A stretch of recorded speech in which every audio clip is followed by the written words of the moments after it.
Daw nag-sunbathing ang mga seal. I can just imagine kung lapit ka sa ila, siguro baho na daw, medyo malangsa. Ang wharf na nga daan daw may certain smell man siya nga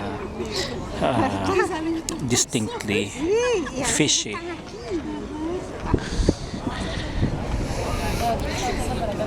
Pahunay-hunay man ang si Juanjo, ang sigal. Damo man seagulls dito.